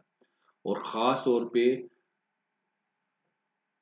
वो कैसा है कि a third to more than half of the over quality, कि तकरीबन वन थर्ड और ज्यादा से ज्यादा हाफ, मोर देन हाफ जो है ना, वो इसी की वजह से हवा गंदी हो रही है। एंड देन वो आगे डिफाइन करता है कि ज्यादातर जो जर्नल जर्नल जो कंसेंसस है ना एनवायरमेंटलिस्ट का, वो ये है कि ये क्यों एयर जो है ये गंदी होती है, वो ये है, नंबर ए के ऊपर वो कहता है कि जो गाड़ियों से जो निकल रहा है ना धुआं, मेन प्रॉब्लम वो है। और नंबर बी के ऊपर जो कंसेंसस है वो ये है कि जनाब अली इन गाड़ियों के अंदर से भी जो 2 टायर वाली और 3 टायर वाली गाड़ियां हैं ना, वो मेन इशू है, वो ज्यादा धुआं छोड़ती हैं। क्यों ज्यादा धुआं छोड़ती हैं, क्योंकि ये जो गाड़ी है ना, इनके जो इंजन है वो 2 SC इंजन इनको लगे हुए हैं। और इनकी जो पोल्यूशन है वो ज्यादा होती है, क्योंकि इनके अंदर कहता है स्पेशली डीजल भी जो है वो यूज किया जाता है। और यही वो बात करता है कि पाकिस्तान के अंदर जो है ना तो कोई तो ऑयल जो है वो चेंज किया जाता है टाइमली, ना गाड़ियों के इंजन को मेंटेन किया जाता है। और इस वजह से क्या होता है कि जो गाड़ियों का धुआं है वो ज्यादा गंदा होता है और ज्यादा गंदगी पैदा करता है पाकिस्तान के अंदर। तो कहता है अब क्या किया जाए, क्या करें, किस तरह से इसको क्लीन करें, क्या हम लोगों ने इन शहरों को क्लीन ही अपनों को करना। कि वो एग्जाम्पल देता है कि दुनिया के, पूरी दुनिया के अंदर शहर गंदे हो रहे हैं, जैसे लंदन है, चिकागो है, लॉस एंजलिस है, चाइनीज सिटीज हैं, उनके भी गंदे होते थे, लेकिन वो तो साफ कर लेते हैं, तो हमने क्या साफ नहीं करना। तो वो कहता है कि चाइना का जो मॉडल है ना एनवायरमेंट पॉलिसीज का, वो कम्प्लेक्स है हमारे लिए। हमारे लिए वो बहुत ज़्यादा कम्प्लेक्स हो जाएगा। क्यों कम्प्लेक्स हो जाएगा, क्योंकि हमारी कैपेसिटी इतनी नहीं है। सीधी सी वो बात करता है। और वो बताता है इसको आगे कि हमारी जो कैपेसिटी है वो उतनी ज़्यादा नहीं है, क्योंकि चाइना कहता है कि बहुत हाई कैपेसिटी जो है वाला मुल्क है। उनके रिसोर्सेज बहुत अच्छे हैं, उनकी ब्यूरोक्रेसी बहुत अच्छी है, लोकल गवर्नमेंट अपरेटस बहुत अच्छा है उनका, ठीक है ना। और इसके अलावा वो जो है वेरी कॉस्टली जो है ना स्टेप्स पे ले सकते हैं, अपनी पॉपुलेशन को भी क्या कर सकते हैं, कंट्रोल कर सकते हैं, लोकल पॉपुलेशन के ऊपर भी वो एक्शन ले सकते हैं। तो ये वाला मॉडल अपनाना हमारे लिए मुश्किल काफी तक हो सकता है। तो फिर वो बात करता है चाइना के पॉलिटिकल सिस्टम की, कहता है इसी तरह का चाइना का जो पॉलिटिकल सिस्टम है, एडमिनिस्ट्रेटिव एडमिनिस्ट्रेटर जो वहां पर पॉलिटिकल सिस्टम के अंदर है, वो क्या करते हैं, अब्जॉर्ब कर लेते हैं political and social blow blow backs को। ठीक है, उनके अंदर सेंट्रलाइज्ड है, डिसिप्लिन है गवर्नमेंट का, गवर्नेंस स्टेटस का, और इसके अलावा वो सक्सेसफुली बैन कर सकते हैं पुरानी गाड़ियों को, ठीक है ना। और साथ साथ वो क्या कर सकते हैं, सैंक्शंस लगा सकते हैं पोlluters को, कि जो पोल्यूशन पैदा करते हैं उनके ऊपर पाबंदियां लगा सकते हैं, वो हैवी किस्म के फाइन इम्पोज कर सकते हैं। तो ये क्या है। और फाइनली वो कहता है कि जो चाइनीज के पास ये एबिलिटी भी है कि उनके जो कोऑर्डिनेट कर सकते हैं को अक्रॉस मल्टीपल गवर्नर टायर्स, तो मतलब कि मुख्तलिफ डिपार्टमेंट्स चाइना के मिलकर भी काम कर सकते हैं। और कहता है अगर हम पाकिस्तान की बात करें इस तासुब में, तो पाकिस्तान का तो ये पर सारे पॉइंट्स वो पाकिस्तान के खिलाफ ही लिख देता है कि पाकिस्तान में ये प्रॉब्लम्स है, इसलिए तो मुश्किल हो जाएगा। और वो कहता है कि पाकिस्तान के अंदर क्या है, लो कैपेसिटी है स्टेट की, लिमिटेड इंफ्रास्ट्रक्चरल पावर है, एबिलिटी टू कोऑर्डिनेट बहुत कम है अक्रॉस मल्टीपल स्टेट, डिपार्टमेंट आपस में मिलकर काम नहीं कर सकते, ठीक है ना। आर्डर्स को इम्प्लीमेंट नहीं करवा सकते, और इसके अलावा रिसोर्सेज की बहुत ज़्यादा हम लोग को कमी है, फील्ड ऑफिसर नहीं है हमारे पास इतने अच्छे। और इसके अलावा कहता है कि implementing legislative and policy direct जो है वो नहीं हम करवा सकते, पनिशमेंट नहीं हम दे सकते, एडमिनिस्ट्रेटिव स्टेप्स जो हैं वो हम जो है नहीं करवा सकते, एवेल्युएट नहीं कर सकते इंजन्स को, फिटनेस को, तो इसलिए स्टॉप नहीं कर सकते पोलिटिक व्हीकल्स को, उनको बैन नहीं कर सकते टू स्ट्रोक इंजन्स को। तो ये सारी की सारी वो चीज़ें लिखता है कि पाकिस्तान ये नहीं कर सकता। अब पता नहीं इसने क्यों लिख दी है बाहर, उसने कह दिया कि पाकिस्तान ये नहीं कर सकता जो चाइना कर रहा है। तो इस लिहाज से वो कहता है, फिर वो आगे कहता है कि इसका क्या मतलब है कि हम फिर बैठकर वेट करते रहें कि जब तक हमारा पॉलिटिकल सिस्टम जो है वो, या कैपेसिटी जो है उस लेवल की नहीं होगी, या डिसिप्लिन नहीं होगा गवर्नमेंट सिस्टम के अंदर, हमारी हवा गंदी होती रहेगी, हम ऐसे गंदी हवा में सांस लेते रहेंगे। तो फाइनली वो कहता है कि ये जो अब और तो ज़्यादा कुछ नहीं कर सकते, लेकिन ये कर सकते हैं कि ये जो गंदी गाड़ियाँ हैं ना, पोल्यूटेड व्हीकल्स हैं, इनको ऑफ द रोड कर दें, और सिटीजन्स को क्या करें, एक अपॉर्चुनिटी दें कि वो अपना जो पब्लिक ट्रांसपोर्ट को जो है वो इस्तेमाल करना शुरू करे। और कहता है ये भी एक मसला है वैसे तो, कि पब्लिक ट्रांसपोर्ट कहाँ से आएगी, ठीक है ना, खास तौर पर लाहौर के लिए। Supporting infrastructure in the cities, कहता है वो प्राइवेट को हमने ऐसा इंफ्रास्ट्रक्चर बनाया हुआ जो प्राइवेट व्हीकल्स को सपोर्ट करता है, पब्लिक व्हीकल को सपोर्ट करता ही नहीं है। तो बस ऐसे ही फिर वो बात कर देता है कि with no change in priorities on this front, citizen will have to bear, उनको बियर ही करना पड़ेगा टॉक्सिक ब्रांड्स को, स्मोक सीजन्स को फॉर फोर्सिबल फ्यूचर। तो यही वो बात करके इसको खत्म कर देता। और फाइनली वो ये है कि इसके अंदर जो है वो जो मेन कॉज जो वो आपको बताता है कि क्यों हवा गंदी है, वो क्या है, व्हीकुलर एमिशन, गाड़ियों से जो निकलता है ना धुआं, वो मेन जो है वो बात करता है कि ये that is the main reason जिसकी वजह से ये हवा जो है वो गंदी है। आगे जी, आगे आ जाता है आपका थर्ड ओपिनियन। थर्ड ओपिनियन है क्लाइमेट अडाप्टेशन। इसके अंदर वो क्या बात करेगा, इसके अंदर जनाब अली वो बात इस तरह से करता है, क्लाइमेट क्राइसिस आपका मेन टॉपिक होगा, क्लाइमेट अडाप्टेशन की बात करेगा कि अब क्लाइमेट क्राइसिस को कंट्रोल करने के लिए हमें कुछ चीज़ों को अडाप्ट भी करना पड़ेगा, सिर्फ बातें करने से कुछ नहीं होने वाला। तो यूएनईपी की रिपोर्ट वो डिस्कस करता है, डेवलपिंग कंट्रीज की बात करता है कि उनके पास तो पैसे ही नहीं है तो वो क्या करें, पाकिस्तान का केस डिस्कस करता है, और पाकिस्तान कहता है कि तीन चीज़ों के ऊपर आप लोग फोकस करें। अब जो अडाप्टेशन गैप है is more severe in developing countries, कहता है कि जो डेवलपिंग कंट्रीज हैं उनका जो अडाप्टेशन प्लान है वो क्या है, इज मोर सीवियर, गैप बहुत ज़्यादा है। क्या बहुत ज़्यादा है कि इतने पैसे ही नहीं है, तो उनको तो ये चीज़ कवर करते करते बहुत ज़्यादा टाइम लग सकता है। अच्छा जी, अब वो क्या करता है इसके अंदर, इसके अंदर वो खास कोई चीज़ें डिस्कस नहीं करेगा, जो एक मेन रिपोर्ट ही है जिसको वो डिस्कस करता है बेसिकली, जो कि फ़ायदेमंद भी हो सकती है आपके लिए।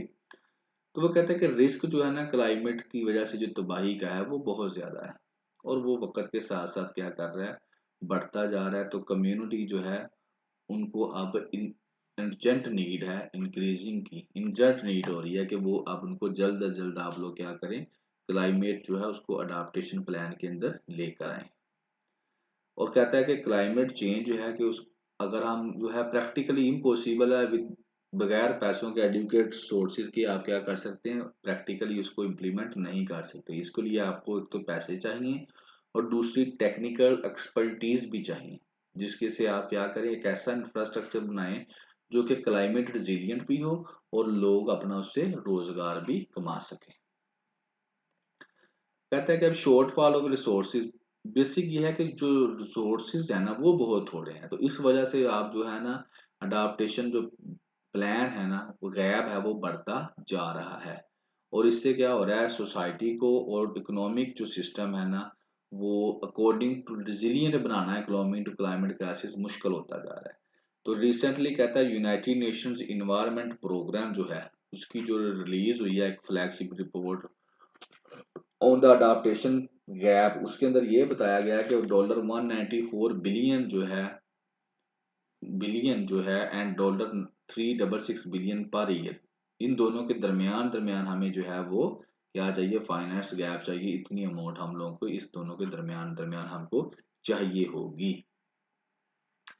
वो कहता है कि लिमिटेड प्रोग्रेस है damage and fund, loss and damage fund के loss and damage fund basically आपको पहले भी बताया हुआ है और प्रीवियस जो आर्टिकल्स हैं उनको भी डिस्कस किया हुआ है। लॉस एंड डैमेज फंड ये है कि एक पाकिस्तान जैसे है, मैं अगर पाकिस्तान की मिसाल ले लूं तो पाकिस्तान जो है वो हवा के अंदर कार्बन डाइऑक्साइड गैस नहीं बहुत थोड़ी छोड़ रहा है, लेकिन चाइना जो है उसके पास इंडस्ट्री है, यूके के पास इंडस्ट्रियल रेवोल्यूशन के बाद इंडस्ट्री है, वो बहुत ज्यादा कार्बन डाइऑक्साइड गैस छोड़ा है। और पाकिस्तान वो पैसे कमा रहे हैं चीजें बना बना कर, पाकिस्तान तो पैसे नहीं कमा रहा। अब फ्लड पाकिस्तान के अंदर आ जाता है 2022 के अंदर, और फ्लड क्यों आ रहा है, ग्लेशियर मेल्ट हो गया। ग्लेशियर क्यों मेल्ट हो गया, क्योंकि आपकी जो इन्वायरमेंट है वो गर्म हो गई है, और इन्वायरमेंट क्यों गर्म हो गई है, कार्बन डाइऑक्साइड गैस ज्यादा हो गई है, जो रोशन ग्लोबल वार्मिंग हो गई है। तो अब वो हो क्यों रही है, क्योंकि चाइना और यूके पैसे कमा रहे हैं, उन्होंने फैक्ट्रियां लगाई हैं। इफेक्ट किसके ऊपर हो रहा है, पाकिस्तान के ऊपर। पाकिस्तान का $30 बिलियन का नुकसान हो गया। तो अब ये $30 बिलियन कौन देगा, अब ये $30 बिलियन देंगे ये चाइना और ये वाले जो कार्बन डाइऑक्साइड गैस छोड़ रहे हैं। तो ये है लॉस एंड डैमेज, जिस चीज का जितना जितना नुकसान हुआ है उसको उतने पैसे दिए जाएं, देगा कौन, जिनकी वजह से नुकसान हुआ है। तो कहता है इसके ऊपर जो है जब तक काम नहीं होगा ना कोई फायदा नहीं होने वाला। और फिर आगे यूएनईपी की रिपोर्ट के बारे में दोबारा कहता है कि जो टेम्परेचर है ना वो बढ़ता ही जा रहा है। आप लोग पहले कहते हैं 1.5 डिग्री तक नहीं जाने देना, तो जिस स्पीड से ये जा रहा है ये 2 डिग्री को भी क्रॉस करने कर जाएगा। इसका मतलब है कि जो आउटकम्स आएंगे वो इतने अच्छे फेवरेबल नहीं होंगे। और उसके बाद कहता है जो अडाप्टेशन गैप है ना वो डेवलपिंग कंट्रीज के अंदर बहुत ज्यादा है। क्यों ज्यादा है, क्योंकि उनके पास तो और ज्यादा पैसे नहीं है, दूसरों के पास तो फिर भी पैसे हैं, वो कुछ ना कुछ कर लेंगे, लेकिन इनके पास तो और ज्यादा पैसे नहीं है, तो इनका गैप जो है वो बहुत ज्यादा है। जैसे कि पाकिस्तान की बात करता है कि पाकिस्तान क्या है, पाकिस्तान लैक ऑफ कैपेसिटी है पाकिस्तान के अंदर, एंड प्रिपरेशन जो है mobilise climate finance. Climate finance वो कहाँ से लेके आए, वो तो खुद कर्जों के ऊपर चल रहा है। तो इसलिए क्या है, क्लाइमेट फाइनेंस जो है वो अंडर डेवलप्ड सब्जेक्ट है। एक मेन सब्जेक्ट नहीं कि पैसा यार मेन सब्जेक्ट है कि पैसे दोगे तो कुछ करेंगे। तो पाकिस्तान को वो करंट जो है स्टेट ऑफ अफेयर्स है उसके अंदर पाकिस्तान को तीन चीजों के ऊपर कहता है वो फोकस करना चाहिए। Number one, developing technical and institution capacity to seek adaptation finance, mobilizing resources to invest in climate adaptation from international, domestic and private sources of finance, and number three reforming domestic, या खुद ही पढ़ लीजिएगा तीसरे वाला भी। तो ये basically बेशक आप इनको लिख लें कि पाकिस्तान को करंटली इन तीन चीज़ों के ऊपर फोकस करना चाहिए कि रिगार्डिंग क्लाइमेट क्राइसिस। और कहता है कि इससे सिर्फ और सिर्फ जो है बेनिफिट्स नहीं होंगे, बिजनेस पॉइंट ऑफ व्यू से भी ये बेनिफिट नहीं होगा, मगर बल्कि आल्सो ये क्लाइमेट रिस्क जो है उसको जो है कम भी कर देगा और इम्प्रूव कर देगा सोशल जस्टिस को भी। एंड फाइनली वो कहता है प्लानर्स को ये कहता है जो पाकिस्तान के अंदर है कि जनाब आप लोग तवज्जो करें फिस्कल स्टेबिलिटी के लिए। आप लोगों को क्या चाहिए कि जो डेवलपमेंट प्रोग्रेस है वो खराब होती जा रही है, तो गवर्नमेंट को ये चाहिए कि वो अक्रॉस द सेक्टर क्या करे, रिसर्च करे, चीज़ों को देखे, और जो है डेवलपमेंट प्रोजेक्ट जो भी लगाए फ्यूचर के अंदर उनको भी, और जो भी यानी कि काम किए जाए उनको क्या किया जाए क्लाइमेट रेजिलियंट मेथड से जो है वो उनको किया जाए, ताकि जो आने वाला वक्त है उसके अंदर जो है जब भी कोस्ट एंड डैमेज फंड जो है प्रोड्यूस होगा तो उससे जो भी पैसा आएगा उसको अच्छे तरीके से यूटिलाइज किया जाए, और ताकि आने वाले वक्त में किसी किस्म के जो है क्लाइमेट क्राइसिस की वजह से तबाही ना हो। तो ये था आपका third one. Fourth one, fourth one के अंदर अगर पेपर पर्सपेक्टिव में बात करूं तो एक तो ही चीज़ें हैं, ये बेसिकली कन्फ्लिक्ट और आर्ट को डिस्कस करती है, बात करेगी गजा वार की, बात करेगी स्पेनिश सिविल वार की, यहाँ से ये शुरू कर देती है। कन्फ्लिक्ट एंड आर्ट, इसमें वो कहना ये चाहती है कि दुनिया में क्या होता था, पहले जंग होती थी, वार होती थी, पेपर पर्सपेक्टिव में कुछ खास नहीं है इसके अंदर। वार होती थी तो क्या होता था, जो पेंटर्स होते थे ना, वो अपने आर्ट के ज़रिए क्या करते थे, पेंटिंग्स बनाते थे और उसके अंदर एक्सप्लेन करते थे वार को। और फिर उस पेंटिंग्स को जो फ्यूचर बाद में आने वाले जो अपना जर्नैल्स हैं, ये जो भी फौजी हैं या आम लोग हैं, वो देखते थे और उससे वो सबक हासिल करते थे कि यार ये गलतियाँ की हैं, तो हमने दोबारा ये गलती नहीं करनी, दोबारा जंग नहीं करनी, इससे कितनी ज़्यादा तबाही होती है। तो ये बेसिकली वो कहती है मेक आर्ट नो वार, आर्ट बनाएं जंग ना करें। और यहाँ पर वो जिक्र करती है कि relationship between art and war is increasing uncertain. जिक्र यहाँ पर वो किस चीज़ का करे, स्पेनिश सिविल वार का जिक्र करती है जो 1937 में होती है। तो उसका बताती है कि किस तरह से जो नाजी एंड इटालियन थे ना, उन्होंने फोर्सेस ने स्पेशल स्पेनिश सिविल वार 1937 के ऊपर अटैक किया था, बस्कुआ शहर टाउन के ऊपर, और हजारों सौओं के हिसाब से जो सिविलियंस थे उनको मार दिया था। और ये सारे का सारा पैब्लो पिकासो ने क्या किया था, अपनी एक पेंटिंग जो है पैब्लो कैसे गोरिनिका, उसके अंदर उसने ये सारी पिक्चर बनाकर दिखा दी थी। और कहती है जब मैं ये चीज़ बात कर रही तो मुझे गजा की उस वक़्त याद आई, किस तरह से हमास इसराइल जो है वो हमास वार हो रही है और किस तरह से वो क्या कर रहा है, लोगों की सिविलियंस की जान ले रहा है। तो फिर वो कहती है इसका मतलब तो ये हुआ, इससे कोई फ़ायदा नहीं हुआ कि जब पेंटिंग बनाने से भी कोई फ़ायदा नहीं हुआ। क्यों? क्योंकि जब हम अपना इसराइल को मैंने देखा कि वो अभी भी लोगों की सिविलियंस की जान ले रहा है, तो इसका मतलब है कि ऐसी पेंटिंग्स बनाने का फिर कोई फ़ायदा भी नहीं है, क्योंकि उसने उससे तो कोई सबक ही हासिल नहीं किया। तो बेसिकली इनको बनाने का मकसद यही होता है कि उससे कोई सबक हासिल किया जाए।